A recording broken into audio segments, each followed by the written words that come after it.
Jean de La Fontaine, Simonide, préservé par les dieux. On ne peut trop louer trois sortes de personnes. Les dieux, sa maîtresse et son roi. Mais l'herbe le disait. J'y souscris quant à moi. Ce sont maximes toujours bonnes, les louanges chatouillent et gagnent les esprits.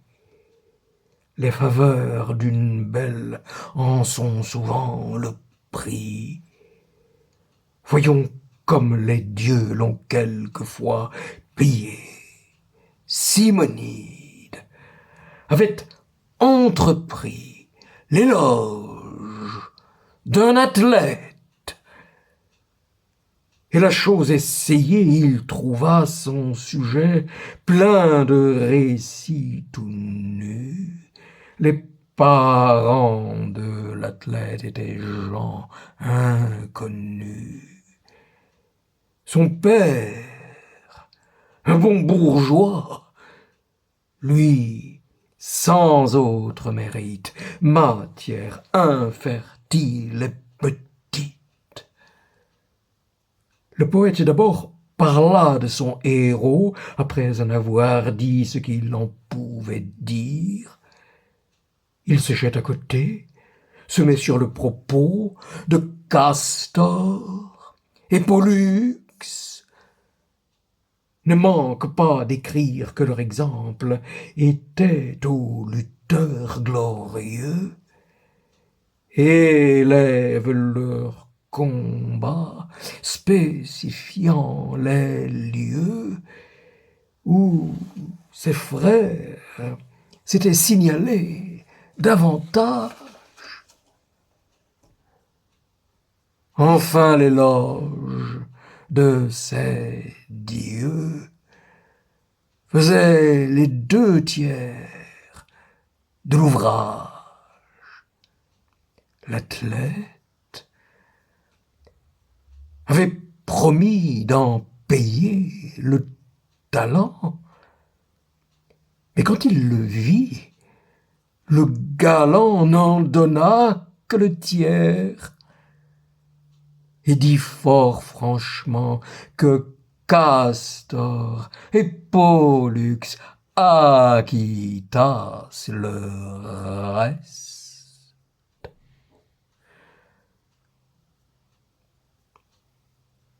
Faites-vous contenter par ce couple céleste. Je vous veux traiter, cependant, venez souper. Chez moi, nous ferons bonne vie. Les conviés sont gens choisis, mes parents, mes meilleurs amis, soyez donc de la compagnie. Simonide promit.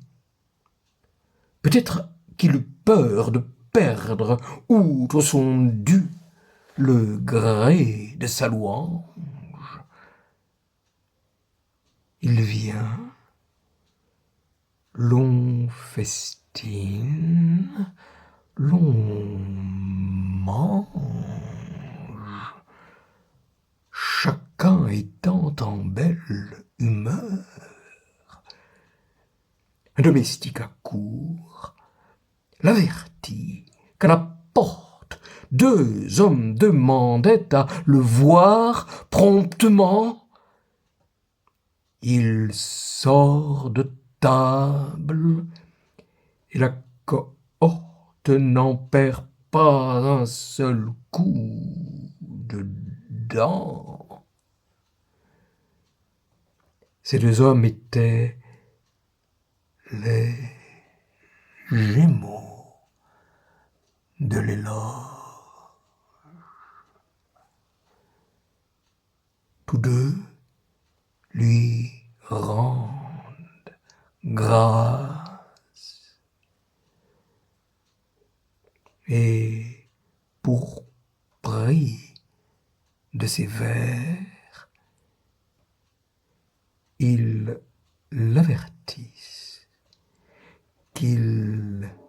d'éloge. Et que cette maison va tomber à l'envers. La prédiction en fut vraie.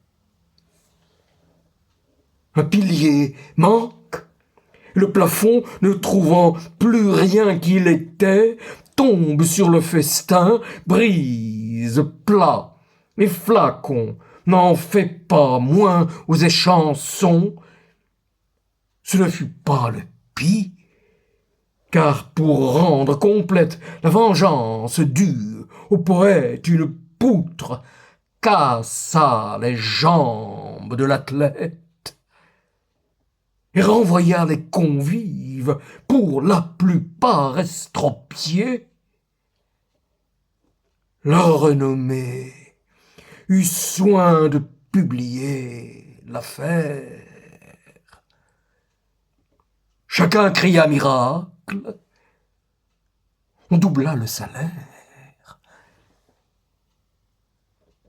Que méritaient les vers d'un homme aimé des dieux? Il n'était fils de bonne mère qui, les payant, acquit mieux pour ses ancêtres n'en fit faire.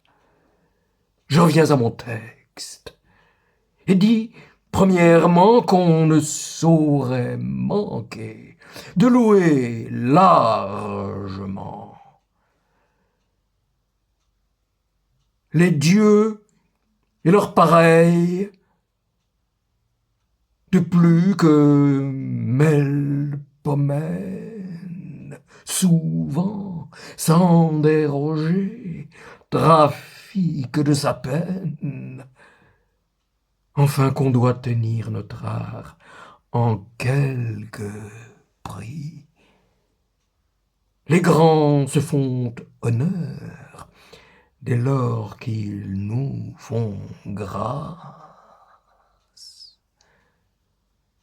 Jadis, l'Olympe et le Parnasse étaient frères et bons amis.